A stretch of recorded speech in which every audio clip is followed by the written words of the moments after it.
How does Burrow look? What do we got here? Good. I had a good conversation with him, ready to go. This now with these 3 preseason games, taking away that 4th, these kind of 2-week window here, I think as fans and everyone watching and covering the game, you're like, let's get to the games. Yes. And I think the players feel the same way. I was talking to him about that. He's like, you finish this game, and it's like, man, you're looking at it. There's still 2 weeks till we play our game when we were there last week on Thursday. So this is a long, drawn-out, 2 whole weeks to get ready.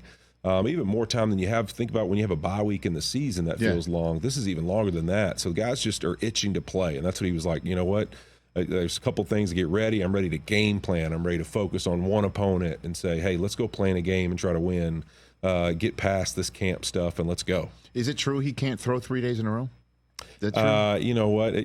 That one I don't know the answer to, but I do know this.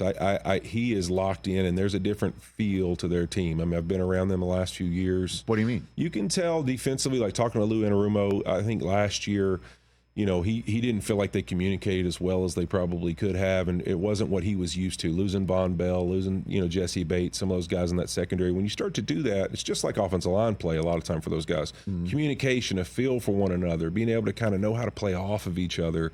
This year, getting Von back, obviously, they've upgraded there with Geno Stone. They feel like this year he felt like already in camp he sees elite communication. He sees a group that he feels like he can call the kind of game he wants to call. So just not just Joe Burrow, but really defensively, how they feel as an offense with Amarius Mims now, Trent Brown there. I feel like they think this team feels like they got a chance to go win this conference and represent in the Super Bowl again. And you can kind of feel that in the aura they're walking around with. There feels like a presence that, you think of the last couple of off seasons. I mean, training camps, they come with Joe Burrow's been hurt.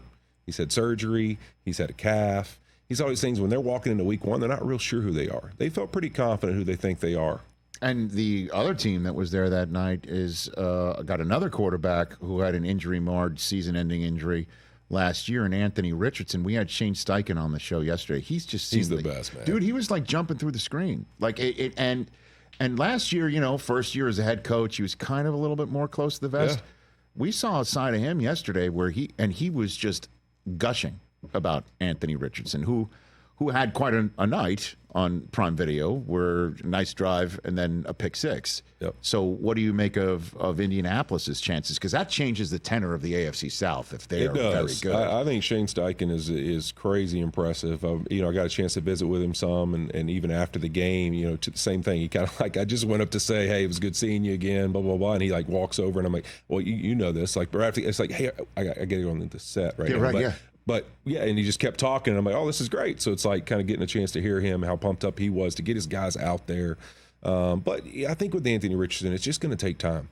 I mean, you look how quick and short his first season was, but we started to see glimpses. You look at that Rams game, down 23-0, bringing them all the way back, getting into overtime. You saw some of the effect he can have running and throwing. I think with me, it's more about seeing him progress like all young rookie quarterbacks. Playing the game from the pocket, playing the game in those situations when people kind of figure out what you're good at and they take it away from you, how you adjust. And then the biggest thing that I was concerned, and I said this last year when Chris and I were flying over, I was like, do you remember last year we actually had the Colts last year in the preseason in Philadelphia, and I was watching the tape of him against the Bills in his first action, and he runs in the end zone, in the corner of the end zone on one of the plays. And it's kind of one of those plays where you're about to score and you're going to get hit, but it's going to be kind of, you've already gotten in the end zone for sure. There was no dilemma in that. And he took the shot square. And I was like, in this league, you've got to learn you can never take those shots. Lamar Jackson's an artist you always think he's about to get hit hard. He finds ways to get down, to get underneath tackles and hits. Josh Allen, he has his own style, but the jumping and the leaping and all the things he does, you're actually avoiding the big high impact when you do that as well.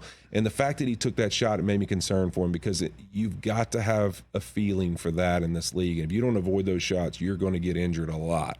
And so he's got to figure out, too, when he gets out in space, how do I stay available for my football team more so than just every little yard on the field? Use your feet, make plays, but also find ways to get down. Catch the Rich Eisen Show every single day on the Roku channel, 12 to 3 Eastern, for free.